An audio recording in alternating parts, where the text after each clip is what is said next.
Hello everyone, and welcome back to another session of Dark Souls 2 PvP and another weapon showcase. This time I am using the Blue Flame Sword, which you can get as a drop from the Ledia Pyromancers in the Undead Crypt. Now, this is a weapon that I really enjoy on my Muscle Mage build because it's just fantastic. So, getting started, the Blue Flame, it requires 13 Strength, 15 Dexterity, 12 Intelligence in order to wield, and it has an E scaling in Strength, a D scaling in Dexterity, and a C in Magic. The physical base damage of this weapon is 130, the magic base is 180, and for me the attack rating is 455 with a Ring of Blades. The counter strength of the weapon is 110, poise damage is 20 per hit, and the weight is 3 units. Now, with this weapon, there are a few options for your infusion types, if you choose to infuse it at all, that is. I personally prefer the raw infusion, but I'll get to that in a minute. Getting started though, the magic infusion, that will change your scalings, of course, so you will have an E scaling in strength, a D in dexterity still, but your C in magic will go up to a B in magic, so that's all well and good. Your physical base damage will drop down from 130 to 72, and your magic base will go up from 180 to 187. So that's really not much of an improvement, and I would not really recommend going that route with it, even if you do plan on it buffing this weapon.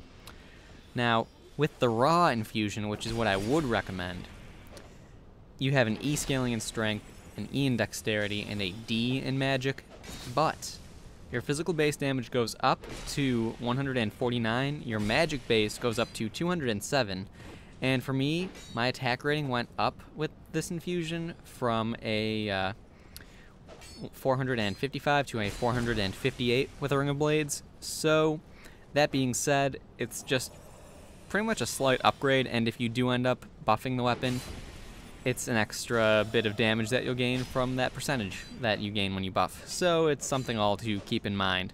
Now, on the topic of buffing your weapon, the cool thing about this weapon is, of course, that it casts spells. That is the biggest pro of the weapon. But what I personally think is really cool is that your counter strength gets applied to those spells that you cast. And if you do buff your weapon, your buff also increases the damage that spells cast from your weapon do.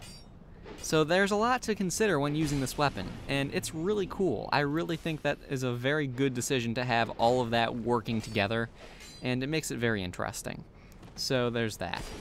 Other pros of the weapon, aside from the fact that it can cast spells, its damage output is pretty decent, and of course it can have some really nice combos with your R1s and your jumping attacks, and of course you can cast spells. You can combo your spells into your attacks very cleanly and smoothly, so that's really nice. Now, I'd say that the biggest con of this weapon would be the lack of an R2 attack, like an actual melee R2 attack, because that means there are fewer melee combos you can do, and I personally prefer full-on melee combat to not. And I'm sorry if you just heard my phone buzz, I accidentally left it on the table. But really, it's just a fantastic weapon.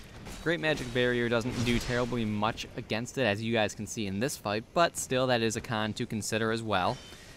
I mean, anytime your damage can be lowered by a simple spell, that's not a good thing. But in the end, it really doesn't do too terribly much against this weapon, especially if you do have it buffed. And it is what it is.